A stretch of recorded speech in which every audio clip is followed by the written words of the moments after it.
Hi friends, welcome to Government Jobs Portal. So మన SSC GD previous papers reasoning 1000 bits part 11 కి రావడం జరిగిందండి. First 10 parts చూడకపోతే చూడండి, తప్పకుండా కింద డిస్క్రిప్షన్ లో లింక్స్ అనేవి ఇవ్వడం జరిగిందనమాట. అలాగే మనం నెక్స్ట్ వీడియోస్ లో మ్యాథ్స్, జనరల్ స్టడీస్ అన్ని అప్లోడ్ చేయబోతున్నాం. ఇవేవి కూడా మిస్ కాకుండా ఉండాలంటే మా ఛానల్ సబ్స్క్రైబ్ చేసుకుని పక్కన ఉన్న బెల్ ఐకాన్ తప్పకుండా క్లిక్ చేయండి. అలాగే చూసుకోండి, మనకి రోజుకి 3 నోటిఫికేషన్స్ వస్తాయి. దానివల్ల మీకు చాలా వీడియోస్ మీరు మిస్ కావచ్చు అనమాట. సో తప్పకుండా అప్పుడప్పుడు ఛానల్కి వచ్చి చూస్తూ ఉండండి, ఓకేనా? సో అలాగే మా యాప్ మరియు మా వెబ్సైట్లోనైతే 20% ప్రెజెంట్ న్యూ ఇయర్ డిస్కౌంట్ ఉందండి. ఇంట్రెస్ట్ ఉన్న వాళ్ళు ఈ రోజే ఎన్రోల్ చేసుకోవచ్చు, ఓకే? సో ఓకే, 101 క్వశ్చన్ మనం చూద్దాం. ఏమంటున్నాడు ఇక్కడ? బ్లడ్ రిలేషన్స్ క్వశ్చన్ ఇచ్చారు. రక్త సంబంధాలు. A+B అంటే ఏంటి, A-B అంటే ఏంటి, A@B అంటే ఏంటి, A*B అంటే ఏంటో మనకి ఇక్కడ మెన్షన్ చేయడం జరిగింది. ఓకే, సో ఇప్పుడు దీన్ని బట్టి మనం ఈ ఇచ్చిన ఈక్వేషన్ ఇచ్చారండి, ఒక ఈక్వేషన్ ఇచ్చారు. ఈ ఈక్వేషన్ బట్టి మనం ఏం చేయాలి? హౌ ఈజ్ ఈ రిలేటెడ్ టు ఏకి ఈ ఎలా సంబంధం కలిగి ఉన్నారో చెప్పాలి. సో ఈ ఏమవుతారు ఏకి అనేది క్వశ్చన్, ఓకేనా? సో ఫస్ట్ ఏ ఎక్కడున్నారు, ఈ ఎక్కడున్నారో చూద్దాం మనం. ఏ వచ్చేసి ఈక్వేషన్లు ఎక్కడ ఉన్నారు, ఈ వచ్చేసి ఎండింగ్లో ఉన్నారు. ఓకే, సో మొత్తం సాల్వ్ చేయాల్సిందే అన్న విషయం అయితే మనకి క్లియర్గా అర్థమైంది. ఓకే, ఇక్కడ ఏ ఉన్నారు, ఇక్కడ ఈ ఉన్నారు, కాబట్టి వాళ్ళిద్దరు రిలేషన్ కనుక్కోవాలంటే ఖచ్చితంగా దీన్ని మొత్తం సాల్వ్ చేసుకోవాలి. ఇప్పుడు సరే, ఫాస్ట్గా చేద్దాం. ఎలా అయినా చేయొచ్చండి, బ్యాక్ నుంచి ఫ్రంట్కి అయినా రావచ్చు, ఫ్రంట్ నుంచి బ్యాక్ అయినా రావచ్చు, ఓకేనా? ఎలా అయినా సరే మనం సాల్వ్ చేసుకోవచ్చు దీన్ని. సరే, ఒకవేళ బ్యాక్ నుంచి వెళ్తాం అనుకోండి. D-E అన్నారు. D-E అంటే D ఇక్కడ పెట్టాలి, ఇక్కడ ఈని పెడతాం. అంటే D యొక్క తల్లి ఈ అని అర్థం, ఓకే? D యొక్క తల్లి ఈ అంటే ఈ వచ్చేసి ఈ is the mother of D అని అర్థం. సో ఈ is the mother of D అంటే అర్థం ఏంటి? ఈ మదర్ కదా, మదర్ని సర్కిల్లో చుడుతున్నా, అంటే ఫిమేల్స్ని సర్కిల్లో చుడతాను, మేల్స్ని స్క్వేర్ బాక్స్ వేస్తానండి మేల్స్కి, ఓకేనా? మదర్ కాబట్టి పైన ఉంటారు కాబట్టి పైన పెట్టాను. ఓకే, నెక్స్ట్ C@D అన్నారు. C@D అంటే ఇక్కడ C వస్తుంది, ఇక్కడ D వస్తుంది, ఓకేనా? సారీ, ఇక్కడ D వస్తుంది, ఇక్కడ C వస్తుంది. C@D అంటే ఇది C, ఇది D అనమాట. So D is the brother of D is the brother of C అని అర్థం, ఓకేనా? D is the brother of C. D వచ్చేసి C వాళ్ళ బ్రదర్, D వచ్చేసి C వాళ్ళ బ్రదర్, C వాళ్ళ బ్రదర్ D కాబట్టి కామా పెడుతున్నానండి, సిబ్లింగ్స్ కి కామా పెడుతున్నాను, ఓకేనా? సో D బ్రదర్ కాబట్టి అంటే మేల్ కదా, మేల్ కాబట్టి నేను స్క్వేర్ లో వేసాను. ఓకే, నెక్స్ట్ ఇది కూడా అయిపోయింది. నెక్స్ట్ B+C అంటే ఇది B, ఇది C వేసుకోవాలి. చూసుకోండి, కన్ఫ్యూజ్ అవ్వకూడదు, ఎందుకంటే ఇక్కడ ఏబీలే ఉన్నాయి, ఇక్కడ ఏబీలు ఉన్నాయి కాబట్టి కన్ఫ్యూజ్ అయ్యే ఛాన్స్ ఉంటుంది. అలా కన్ఫ్యూజ్ అవ్వకూడదు. సో ఇది అర్థం, C is the father of B అని అర్థం, okay? C is the father of B అని అర్థం. C is the father of B. C వచ్చేసి B వాళ్ళ ఫాదర్. సో ఫాదర్ కాబట్టి నేను స్క్వేర్లో పెట్టాను. అండ్ ఫైనల్లీ A*B అన్నారు. A*B అంటే ఏంటి? B is the son of A అని అర్థం. B is the son of A అని అర్థం. అంటే ఏ ఏమవుతారు? B is the son of A. C వాళ్ళ కొడుకో కూతురో B, కానీ ఏకి కూడా మనకి సన్ అని చెప్పారు, అంటే B సన్ అని చెప్పారు కాబట్టి Bని మనం స్క్వేర్ చుట్టేసామండి, ఓకేనా? ఏ యొక్క కుమారుడు B అని చెప్తున్నారు అంటే అర్థం ఏంటి? B వాళ్ళ తల్లి ఏ అవుతారు. సో ప్లస్ సైన్ పెడుతున్నానండి తల్లికి. ఇప్పుడు మన క్వశ్చన్ ఏం అడుగుతున్నారు? ఏకి ఏమవుతారు? ఏమవుతున్నారండి ఏకి? వాళ్ళ హస్బెండ్ వాళ్ళ మదర్. హస్బెండ్ వాళ్ళ మదర్ అంటే మదర్ ఇన్ లా అవుతారు, లేదా అత్తగారు అవుతారు అని చెప్పచ్చు, ఓకే? సో అంటే మనం ఆప్షన్ 3 రైట్ ఆన్సర్ అని చెప్పచ్చు. కొంచెం జాగ్రత్తగా చూసుకోవాలండి, అసలు ఎలాంటి కన్ఫ్యూజన్ ఉండకుండా కొంచెం జాగ్రత్తగా చూసుకోవాల్సి ఉంటుంది, ఓకేనా? సో నెక్స్ట్ 102 క్వశ్చన్ మనం చూద్దాం. ఓకే, ఇక్కడ ఏమంటున్నాడు? క్వశ్చన్ మార్క్స్ A2 సైన్స్ని ఇంటర్చేంజ్ చేయాలన్నారు. ఫస్ట్ నేను మళ్ళీ చెప్పాను, డివిజన్ని చూసుకోవాలని క్లియర్గా చెప్పాను. డివిజన్ని గనక మనం చూసుకుంటే 4/3 ఉంది, కానీ ఇక్కడ 96 మల్టిప్లైడ్ ఉంది. అంటే చూడండి, 96 మల్టిప్లైడ్ బై 4/3 ఉంది. సో 3తో 96 అయితే క్యాన్సిల్ అవుతుంది, కానీ 32 × 4 అంటే చాలా పెద్ద నెంబర్ వస్తుంది. దీనికి మైనస్ సైన్ ఉంది. మైనస్ సైన్ ఉండి చాలా పెద్ద నెంబర్ వచ్చినప్పుడు ఆన్సర్ పాజిటివ్లో వస్తుందా?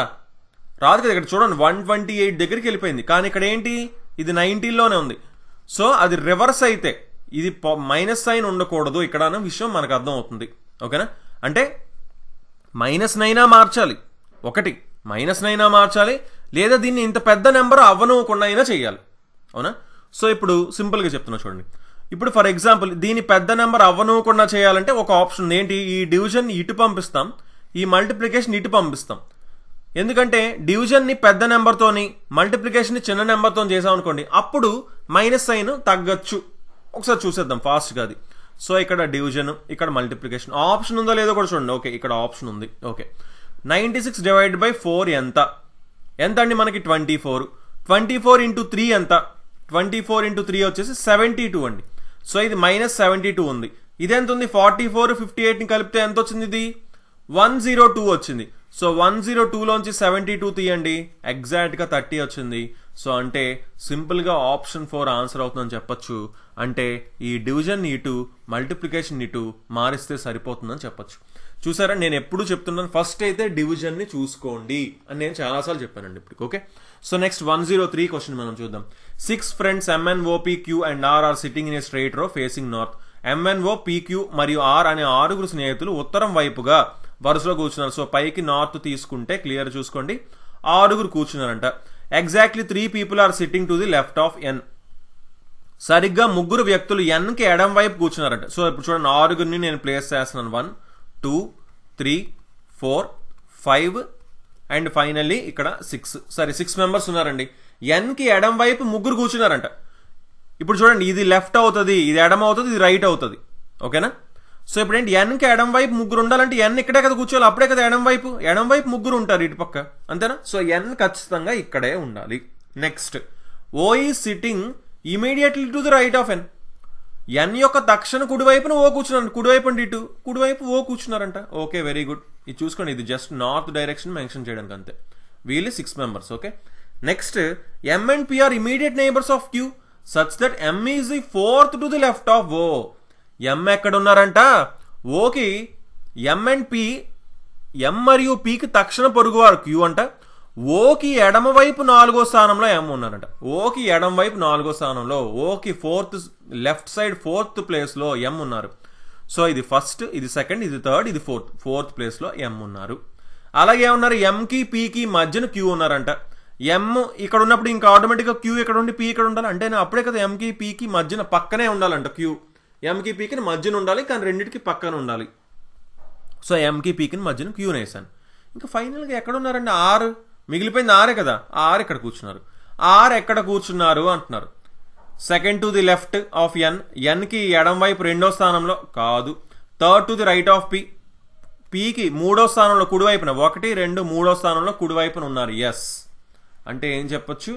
ఆప్షన్ 2 రైట్ ఆన్సర్ అని చెప్పొచ్చు.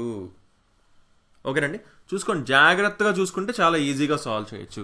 సో నెక్స్ట్ 104 క్వశ్చన్ మనం చూద్దాం. ఓకే, ఈ సిరీస్లోని క్వశ్చన్ మార్క్ ప్లేస్లో ఏమొస్తుందని అడుగుతున్నారు. బాగా అబ్జర్వ్ చేద్దామండి. ఫస్ట్ అంటే ఇది ఇక్కడ దీని నుంచి ఈ పక్కది వచ్చి ఉంటుందండి. ఓకేనా, దీని నుంచి ఈ పక్కది వచ్చి ఉంటుంది. ఎలా వచ్చింది బాగా అబ్జర్వ్ చేయండి. బాగా అబ్జర్వ్ చేస్తే మీరు ఒకటి కనిపిస్తుంది. ఏంటి? ఈ SZ ఉందా, కిందనున్న SZ మీదకి వెళ్ళింది. అవునా? సో అలాగే సరే, నెక్స్ట్ దాంట్లో కూడా అదే జరుగుతుందో చూద్దాం. ఇక్కడ కిందనున్న 4B నెక్స్ట్ మీదకి వెళ్ళి ఇక్కడ 4B అయింది. ఇది ఇక్కడ మీదకి వెళ్ళింది. నెక్స్ట్ దాంట్లో ఇక్కడ ఉన్న SC నెక్స్ట్ దాంట్లో మీదకి వెళ్ళింది. అంటే ఇక్కడ ఉన్న ZB నెక్స్ట్ దాంట్లో మీదకి వెళ్తుంది. అంటే ఇక్కడ Z, ఇక్కడ B వస్తుంది. ఓకే, ZB ఇక్కడ లేదు, ZB ఇక్కడ ఉంది, ఇక్కడ ZB లేదు, ఇక్కడ కూడా ZB ఉంది. సో 2 కానీ 4 కానీ ఆన్సర్ అవుతుందని అర్థమైంది. ఓకే, సో పైనున్న ZBని మనం సాల్వ్ చేస్తాం. ఓకే ఫైన్, ZB అయితే అయిపోయి, ఇంకా 3 ఉన్నాయండి. సో కిందనున్న వాటిని మొత్తం డీల్ చేసాం. ఇప్పుడు పైన ఉన్నవి ఏం జరుగుతున్నాయో చూద్దాం. పైన CB ఉందండి. పైన CB కిందకు వచ్చేసరికి ఏమైంది? ఇది 4B అయింది. చూడండి, ఈ C ఏమైంది? మధ్యలోకి వెళ్ళింది అనమాట. C ఏమైంది? మధ్యలోకి వెళ్ళింది. అంటే ఈ రెండు కిందకి రావడం మానేసి ఇది మాత్రం కిందకి రాలేదు, ఇది మాత్రం వచ్చింది కిందకి, B వచ్చింది. ఆ నెక్స్ట్ దాంట్లో ఏం జరిగిందో చూద్దాం. ఇప్పుడు ఆ నెక్స్ట్ దాంట్లో చూడండి, ఇక్కడ SZ ఉన్నాయి కదా. SZ కిందకు వచ్చిందా రాలేదా? S కిందకు వచ్చింది, కానీ Z మధ్యలోకి వెళ్ళింది. సో అంటే క్లియర్గా మనకు అర్థమవుతుంది ఏంటి? ఈ CBలోని ఫస్ట్ ఇది ఉంది కదా, ఇది మధ్యలోకి వెళ్ళిందండి, ఇది మళ్ళీ కిందకు వచ్చింది. నెక్స్ట్ ఏం జరిగింది? SZలోని ఎస్ కిందకు వచ్చింది కానీ ఈసారి ఇది మధ్యలోకి వెళ్ళింది. ఆ నెక్స్ట్ ఏం జరిగింది, మళ్ళీ ఇది మధ్యలోకి వెళ్ళింది, ఇది కిందకు వచ్చింది. ఆ నెక్స్ట్ ఏం జరుగుతుంది, ఇది మధ్యలోకి వెళ్తుంది, ఇది కిందకు వచ్చేస్తుంది. అంతే కదండి, సింపుల్. సో అంటే ఎస్ కింద ఉండాలి, సి మధ్యలో ఉండాలి. సో ఇది కూడా తప్పు. ఎస్ కింద ఉండాలి, సి మధ్యలో ఉండాలి. ఎగ్జాక్ట్గా సరిపోయిందండి. సో ఆప్షన్ 4 రైట్ అని చెప్పచ్చు. ఎందుకు, ఆల్రెడీ జెడ్ బి ఉండాలి పైన చూసాము. సో ఇందులో ఇది ఒకటే, ఈ 2 కానీ 4 కానీ అనుకున్నాం కదా. సో అది ఆప్షన్ 4 ఆన్సర్ అయిందనమాట. కొంచెం జాగ్రత్తగా చూసుకోవాలండి, ఓకేనా. సో నెక్స్ట్ 105 క్వశ్చన్ మనం చూద్దాం. ఆర్గ్యూ యొక్క కోడ్ ARGUE యొక్క కోడ్ వచ్చేసి 22620926 అయితే, బీచ్ యొక్క కోడ్ ఇదైతే ACCEL యొక్క కోడ్ ఏంటి అంటున్నారు. ఫస్ట్ అసలు ఆర్గ్యూ యొక్క కోడ్ ఇది ఎలా వచ్చింది చూద్దాం. బాగా అబ్జర్వ్ చేయండి. ఏ ఎంత 1, అవునా, A1. ఆర్ ఎంత PQR, ఆర్ వచ్చేసి 18, G వచ్చేసి 7, U వచ్చేసి 21, E వచ్చేసి 5. బాగా అబ్జర్వ్ చేస్తే మీకు ఒకటి కనిపిస్తుందండి. ఏంటి, ఇది +21 అనుకోండి ఇది, కానీ ఇది ఆర్ ఉంది, 18 ఉంది, ఇక్కడేమో 6 ఉంది, లేదా 62 తీసుకుంటామా. 62 అనేది అయితే తీసుకోము, అవునా. 18 ఉంది, ఇక్కడ 7 ఉంది, ఇది 20 తీసుకోవచ్చు. సో ఎప్పుడు కూడా first thing, main thing, 5 letters ఉన్నాయా, 5 లెటర్స్ ఉన్నప్పుడు మధ్యలోది మాత్రం తీసుకోవాలి. మధ్యలోది, ఇది మధ్యలోదండి, ఓకేనా, ఇది మధ్యలో తీసుకోవాలి. ఎప్పుడు కూడా మధ్యలో తీసుకుని చూడండి. జీ వచ్చేసి 7, ఇక్కడ కోడ్ వచ్చేసి 20 ఉందనుకోండి. అంటే ఏంటి, ఆల్ఫాబెట్ పేర్ రాస్తున్నట్టు. అంటే 7 + 20 27 అయిందా. ఆల్ఫాబెట్ పేర్స్ అంటే ఏంటి, ఏకి ఆల్ఫాబెట్ పేర్ జెడ్. సో ఇది 1 అయితే ఇది 26 అవుతుంది, రెండు కలిపితే 27 వస్తుంది. సో జీకి ఆల్ఫాబెట్ పేర్ వచ్చేసి టీ, టీకి ఎంత 20. సింపుల్, రెండు కలిపితే 27 రావాలి. సో అలా 27 వచ్చేది ఏమైనా ఉన్నాయా, 1 + 22 23, 18 + 6 24, 21 + 9 30, 5 + 26 31. ఇలా అయితే రావట్లే. సరే మధ్యలోది ఇటే వచ్చి డయాగ్నల్ గా కూడా ఛాన్స్ ఉంది కదా. 5 + 22 27 అయిందా, 1 + 26 27 అయిందా, 18 + 9 27 అయిందా, 21 + 6 27 అయిందా. సో అంటే ఏంటి, డయాగ్నల్ గా వెళ్తుంది, ఓకేనా. So simple. బీచ్ని కూడా మీరు ఒకసారి ఫాస్ట్గా వెరిఫై చేయండి. బి ఎంత 2 + 25 27, ఈ ఎంత 5 + 22 27, ఏ ఎంత 1 + 26 27, సి ఎంత 3 + 24 27, హెచ్ ఎంత 8 + 19 27. సరిపోయింది. సో ACCEL యొక్క కోడ్ ఏమవుతుంది అంటే ఏం లేదు, సింపుల్గా చెప్పాలంటే రివర్స్లో అవుతుంది, ఓకేనా, రివర్స్లో అవుతుంది. సో ఏ వచ్చేసి 1 కాబట్టి 26 ఎండింగ్లో వస్తుంది, సి వచ్చేసి 3 కాబట్టి ఎండింగ్లో 24, మళ్ళీ సి 24 కాబట్టి 3 కాబట్టి మళ్ళీ 24. సో 24 24 26 ఇంతవరకు కరెక్టే. ఈ 5 కాబట్టి 22, ఓకేనా. ఎల్ వచ్చేసి 12 కాబట్టి మనకి 15. సో ఎక్కడుంది ఆన్సర్, ఇక్కడ మనకి కనిపిస్తుంది. అంటే ఆప్షన్ 4 రైట్ ఆన్సర్ అవుతుంది అని సింపుల్గా చెప్పచ్చు. రైట్ అండి, ఇలా మనం సాల్వ్ చేసుకుంటాం. సో నెక్స్ట్ 106 క్వశ్చన్ మనం చూద్దాం. ఓకే, సిరీస్ ఇచ్చారు, క్లియర్ చూడండి. స్క్వేర్స్ క్యూబ్స్ కనిపిస్తున్నాయా, లేదు. అప్పుడు ఏం చేయాలి, డిఫరెన్స్ చూడాలి. Very easy question. డిఫరెన్స్ ఇక్కడ 7 ఉంది, ఇక్కడ 11 ఉంది, ఇక్కడ 13 ఉంది, ఇక్కడ 17 ఉంది. ఏమవుతున్నాయండి, 7 11 13 17 prime numbers. Next prime number 19 అవుతుంది. 64 + 19 ఎంత 83. నెక్స్ట్ ప్రైమ్ నెంబర్ ఎంత ఒకసారి ఫాస్ట్ వెరిఫై చేయడానికి 23. 83 + 23 106 సరిపోయిందా, అంటే ఆన్సర్ 83. అంటే ఆప్షన్ 1 రైట్ ఆన్సర్ అవుతుందని చెప్పొచ్చు. Right. So next 107 very very easy series. ఇక్కడ క్వశ్చన్ మార్క్ ఇచ్చిన ఫస్ట్ లెటర్స్ మాత్రమే చూడండి. ఏ బి అంటే నెక్స్ట్ సి రావాలి, తర్వాత డి, తర్వాత ఈ, అంతేనా. CDEF G, ఇంకెందుకండి EF GHI GHIJK. So CEGI answer అవుతుంది, అంటే ఆప్షన్ 2 ఆన్సర్ అవుతుందని ఈజీగా చెప్పచ్చు. సో నెక్స్ట్ 108 క్వశ్చన్ మనం చూద్దాం. జాగ్రత్తగా అబ్జర్వ్ చేయండి. ఈ రెండిటికి ఏదైతే రిలేషన్ ఉందో ఈ రెండిటికి కూడా అదే రిలేషన్ ఉందో అంటున్నారు. అలాగే ఈ రెండిటికి కూడా అదే రిలేషన్ ఉంటే ఆన్సర్ ఏమవుతుంది, ఈ క్వశ్చన్ మార్క్ ప్లేస్లో ఏమొస్తుంది అని అడుగుతున్నారండి. బాగా అబ్జర్వ్ చేద్దాం ఏం రిలేషన్ ఉంది. ఫస్ట్ ఈ రెండిటికి క్లియర్గా చూద్దామండి. ఈ రెండిటికి క్లియర్ చూద్దాం. ఇదేంటి, ONCE. ఇక్కడ ఏముంది కోడ్, LL విఎస్. ఫస్ట్ అయితే ఫస్ట్ లెటర్స్కే చూసుకుంటాం. ఓకి కోడ్ ఎల్ అంటే ఆల్ఫాబెట్ పెయిర్ అవుతుందా? అవును. అంటే ఇది 15, ఇది 12, రెండు కలిపితే ఏమవుతుందండి? 27 అవుతుందా? ఎస్, ఆల్ఫాబెట్ పెయిర్ అవుతుంది. ఎన్ ఎంత? 14. ఎల్ ఎంత? 12. కానీ ఇక్కడ ఏంటి ఆల్ఫాబెట్ పెయిర్ రాసారా? రాయలేదు. ఎన్కి ఆల్ఫాబెట్ పెయిర్ ఏంటి? ఎం అంటే 13 రావాలి, కానీ ఇక్కడ 12 ఉంది. కానీ జస్ట్ చూడండి, ఈ రెండు కలిపితే ఎంత వస్తుంది? 26 వస్తుంది. సరే చూద్దాం, ఇక్కడ 27 ఉంది కలిపితే, ఇక్కడ 26 ఉంది. ఇక్కడ ఏం జరుగుతుంది చూద్దాం. సి వచ్చేసి 3, వి వచ్చేసి మనకి 22. సో రెండు కలిపితే 25 వస్తుంది. సో చూసుకోండి, ఇది 27, ఇది 26, ఇది 25. సో ఇదేమవుతుంది? ఇది 5. ఇది వచ్చేసి ఎస్ వచ్చేసి మనకి పీక్యూఆర్ఎస్టీ అంటే 19. సో ఇది 24 అయిందండి. సో చూసుకోండి, ఈ రెండు కలిపితే 27, ఈ రెండు కలిపితే 26, ఈ రెండు కలిపితే 25, ఈ రెండు కలిపితే 24. అలాగే జరుగుతున్నా ఎల్ఓ కలిపితే 27, ఐక్యూ కలిపితే 24, ఎస్ఎఫ్ కలిపితే ఎంతండి? ఎస్ వచ్చేసి మనకి 19, ఎఫ్ వచ్చేసి 6, 25. అలాగే టీ వచ్చేసి 20 + 4 24. సరిపోయిందండి. 27, 26, 25, 24 అవుతుంది. సో పి వచ్చేసి ఎంత? 16 కదా. 16కి ఎంత కలపాలి? పి కే కదండి ఆల్ఫాబెట్ పెయిర్, అవునా? అంటే కే ఉండాలి ఫస్ట్. సో ఇది తప్పు.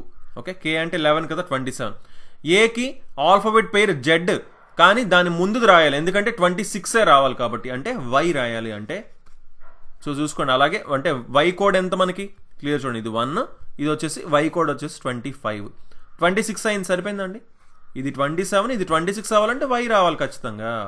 అంటే ఆప్షన్ 3 ఆన్సర్ అవ్వాలి. అంటే 26 అవ్వాలంటే అర్థం ఏంటి? దాని ఆల్ఫాబెట్ పెయిర్ ముందు లెటర్ రాయాలి, అదైనా అనుకోవచ్చు. లేదా రెండు యాడ్ చేస్తే 26 రావాలి, అలా అయినా అనుకోవచ్చు. సో ఆప్షన్ 3 ఆన్సర్ అవుతుందని చెప్పొచ్చు. సో నెక్స్ట్ 109 క్వశ్చన్ చూద్దాం. ఓకే, స్క్వేర్స్ క్యూబ్స్ కనిపిస్తున్నాయండి. క్లియర్గా వెంటనే అయితే కనిపించట్లేదు. అప్పుడు ఏం చేస్తాం? డిఫరెన్స్ చూస్తాం. ఇదంతా 4, ఇదెంతండి 12, ఇదెంత డిఫరెన్స్? 36. చూడండి, ఇంటూ 3, 4 × 3 12, 12 × 3 36, 36 × 3 108. సో 53కి 108 కలపండి.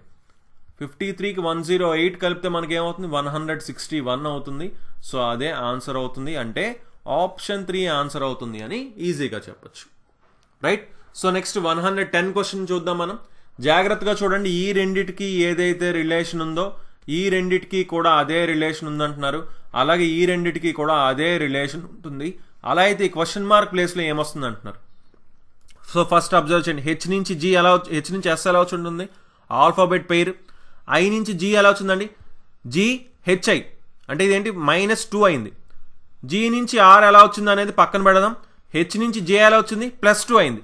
అంటే ఈజీగా ఏమున్నాయి? హెచ్ నుంచి లాస్ట్ది హెచ్ఐజే +2, ఐ నుంచి జీ -2. అదే జరుగుతుందా లేదా అనేది నెక్స్ట్ దాంట్లో కూడా చూడాలి కదా. ఓ నుంచి ఎం -2 సరిపోయింది. ఈ నుంచి జీ +2 సరిపోయింది. ఓకే, ఫస్ట్ ఈ రెండు చేద్దాం. ఈ నుంచి -2 చేస్తే సెకండ్ది వస్తుందండి, అంటే సి వస్తుంది. టీ నుంచి +2 చేస్తే ఫోర్త్ది వస్తుందండి, టియువి. సో సెకండ్ది సి ఉండాలి, ఫోర్త్ది వి ఉండాలి. అది కేవలం ఆప్షన్ 3లో మాత్రమే జరిగింది. సో ఆప్షన్ 3 రైట్ ఆన్సర్ అని చెప్పొచ్చు. ఇప్పుడు ఒకసారి చూడండి, హెచ్కి ఆల్ఫాబెట్ పేరు ఎస్ కదా, ఎంకి ఆల్ఫాబెట్ పేరు ఎన్ కదా, బికి ఆల్ఫాబెట్ పేరు ఏంటి? వై. సో ఫస్ట్ ఇది వై అవుతుంది. నెక్స్ట్ జీకి ఆల్ఫాబెట్ పేరు ఏంటి? టీ. -2 చేస్తే ఆర్ వచ్చింది. వీకి ఆల్ఫాబెట్ పేరు ఏంటి?